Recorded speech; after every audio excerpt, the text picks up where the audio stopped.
12.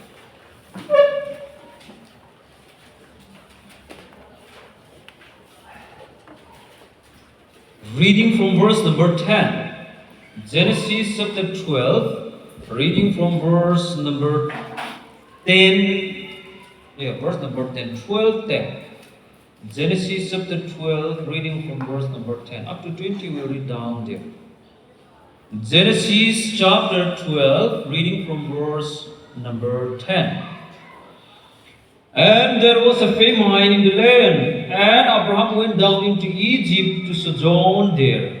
And for the famine was grievous in the land.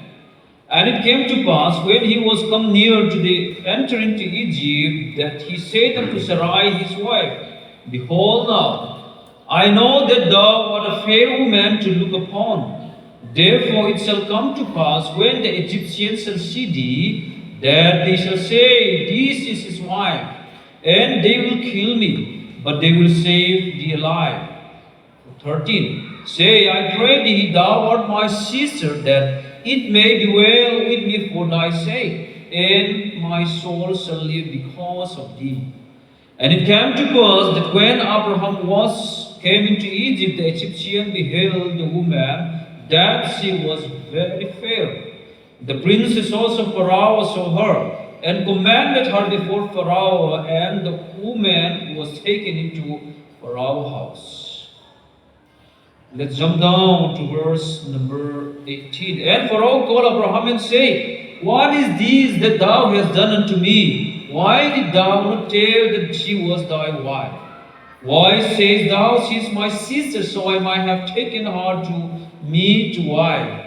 Now therefore, behold thy wife, take her and go thy way. Verse number 20. And Pharaoh commanded his men concerning him, and they sent him away, and his wife, and all that he had. May God add his blessing unto the reading of his holy words. Amen. So this morning I want to speak from this passage. I entitled my message as God's faithfulness remain with his people. God's faithfulness remain with his people. Our God is faithful. He is always faithful time when their children are going astray. I don't know how many of you have failed. I don't know how many of you experience about the faithfulness of God in your life. That is what we see from even the life of Abraham. Genesis chapter 12, if we read from there, we see the call of Abraham. God called him out, Abraham, and then he just left everything. He just came out. And then when you come to this chapter 12, there are something that the great man of faith did a mistake. He did some mistake.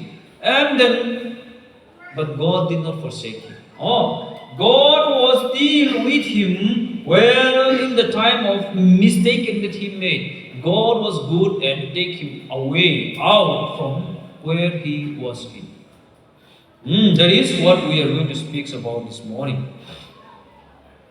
So the first thing that if we read verse 10 to 16, we see the wisdom of human being. We are the human being. Actually we are very wise. Understand? How wise that we are. Sometimes we are playing mobile games, right?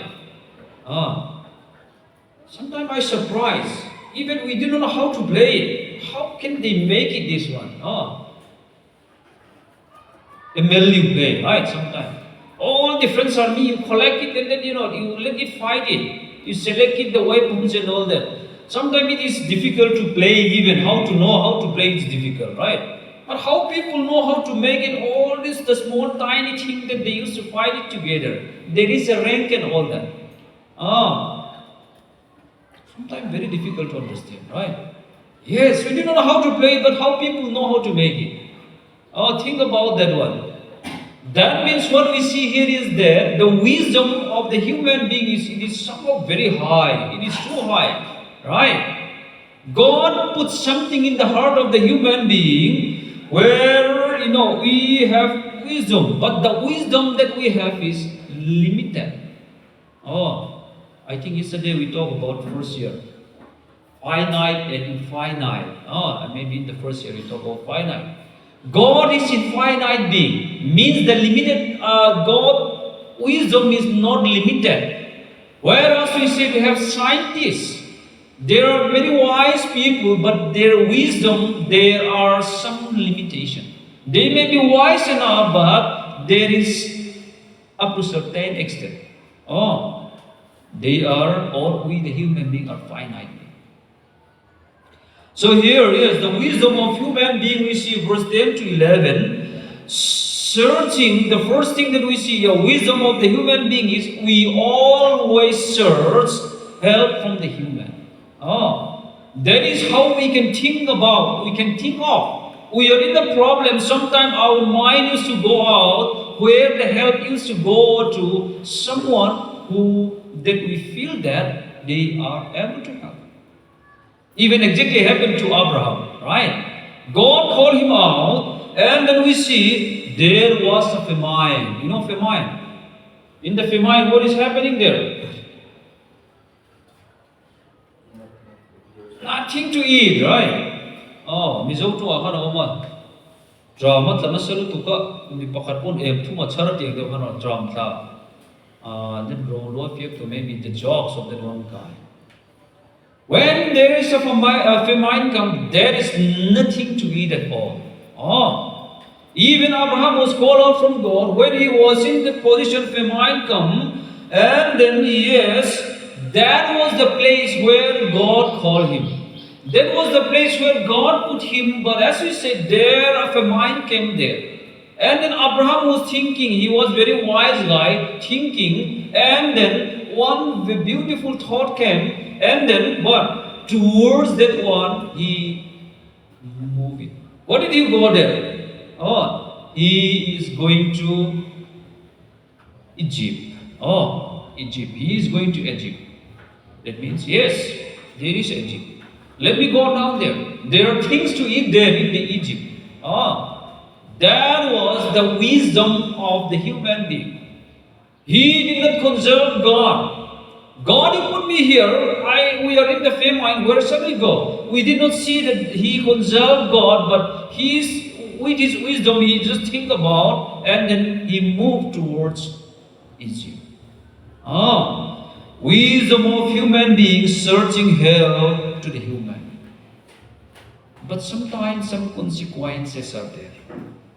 If we see another, like the family of Elimelech, if we see the book of Ruth, the same story, similar story that we see here in the book of Ruth, the time of Judges rule, there was a famine there in the land. And then what was happening there? They are running into the Moab, to run away the famine that come into the land. And then what was happening there? Even there was a famine. All the family member died there, right? Husband died, two sons died. Only of two, daughter and herself alone was remaining.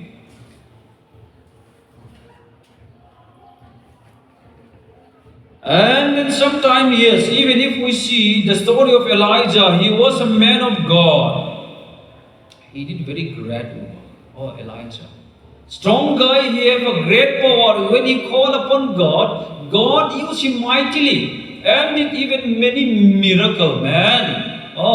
With Baal. Priests, what was happening? Their battle was very great, right? They are calling out from the heaven. If your God is real, let us have a battle. Whether my God or your God is a real God, if you cannot call down the heaven, fire from the heaven, or if you cannot, if I can call down a fire from heaven, my God would be true. That was the challenge that he had. Actually, it was very great. Even if the challenge came, and then wonderfully he defeated them, all the priests of the Baal. But that great man, that was the place where God put him. But Queen Jezebel was heard about that story. And then he is trying to kill him, that great man of God. What was happening there? He was thinking, maybe the safe place. He is running away from that girl. And then what did happen to her, to him? He is asking to God for die. Man.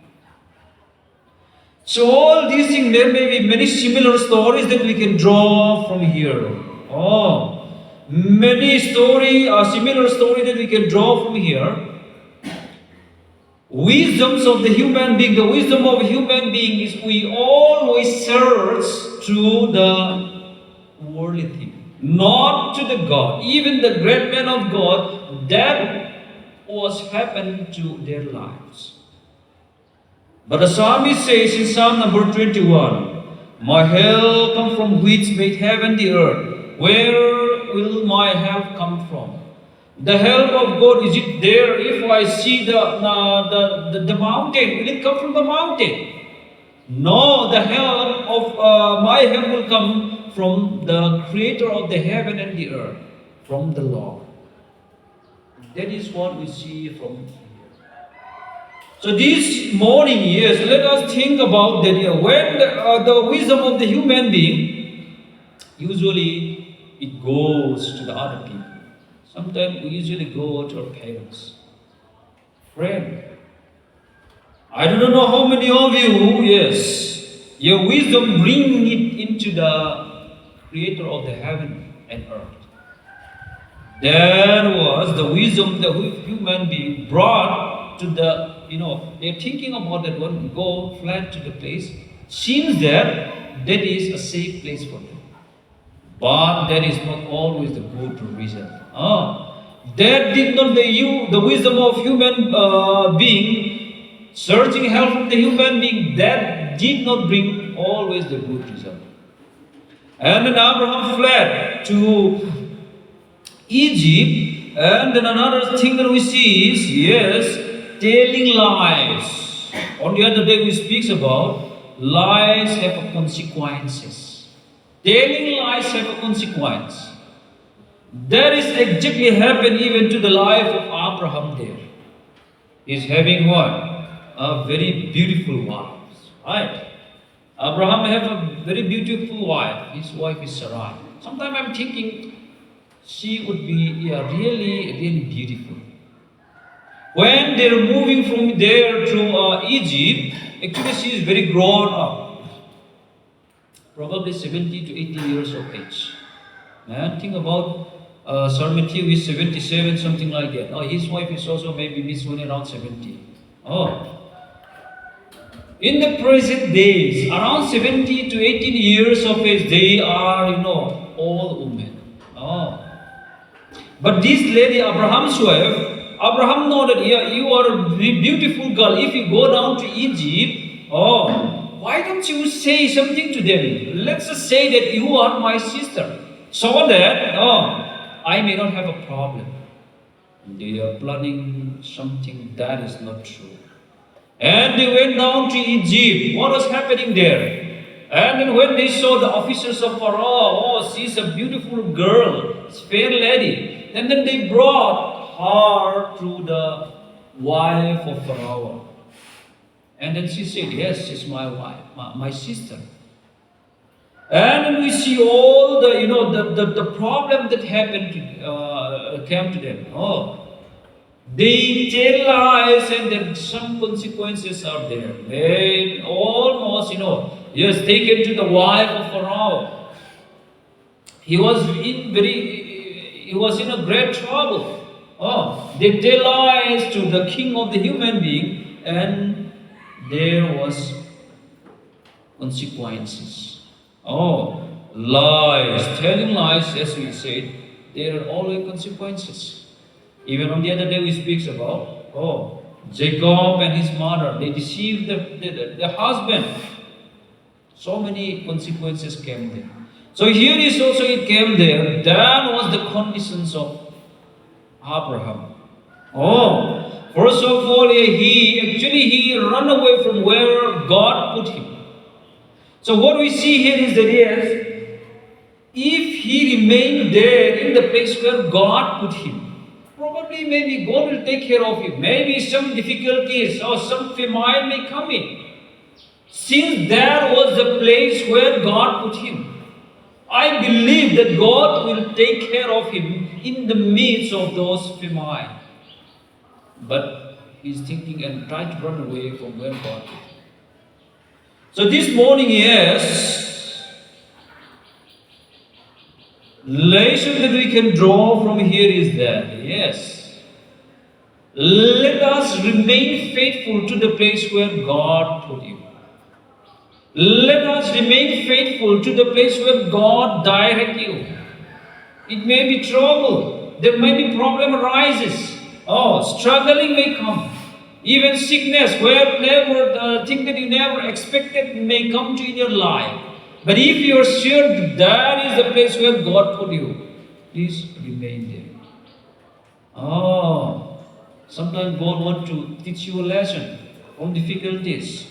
Sometimes God wants to teach you from all sort of problems that you are facing. All the time trying to escape from difficulty is not the solution. Always trying to run away from the problem is not the best solution from the leading hands of God, from the perspective of God. God wants to test your faith sometimes. God wants to teach you a lesson out from that. That is exactly happened here in the life of Abraham. Oh, try to run away from this famine, or try to run away where God did not put him. And then he telling lies to the Pharaoh. He was almost died. He was in the great trouble. That is what we see there. But another thing that we see is that God is still faithful to Abraham. Oh, Abraham run away, run out from where God put him. He was in trouble, problem, difficulties, but the faithfulness of God was still remain in the lives of Abraham. God faithfulness, God is still faithful to Abraham. Verse 17 to verse 20, the end part, if we read there, we see that though Abraham ran away from where God put him, in the minds of God, Abraham was still there. God never ever forget that Abraham, in the midst of all difficulty that he is going through. And then we see God is still working in his child when they are in need. That is the uniqueness of God. There is the difference of God than any other God. There is the love of God or the care of God that is happening to his people. If we learn the story of Israelites, church history, maybe all the prophet, minor prophet, major prophet, if we read and study there, thing that we see is that God give warning to the people. If you did not repent it, I am going to punish you. If you did that one, I am going to do you. But if you repent, I am going to forgive you. The forgiveness of God was there in all the sin that they committed, even in the lives of his people. We see the faithfulness of God to the nations of Israelites. Even here in the life of Abraham, God was faithful. Though he ran away, God is still faithful to Abraham. God is still Abraham was still there in the minds of God. And then what we see is that God let him out from where he was running. Though he did not consult God, he's trying to run away from God. He was in trouble. God saw his faithfulness to him, and then he let him out from that place and bring him back to the place where he wanted him to be. So this morning, yes, there is the God that we worship. There is the God that we have fellowship with him this morning. God is faithful. His faithfulness is remained to his people. Let us not Let our trust not be faded in God. Let us also what? Remain faithful, since God is faithful to His people. Let us not forget that, yes, God is faithful to you, to your life. God is faithful to me, to my life. He is always good, trying to give the best thing for you and for me in our day-to-day life.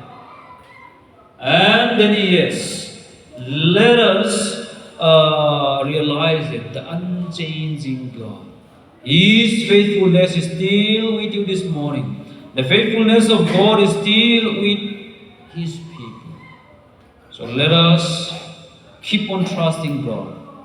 We may have wisdom not out of the presence of God. Let us consult in every areas of our life to God, that God may show His faithfulness towards us continually. That is what I just want to say this morning. So may God add His blessing into the meditations of His holy words.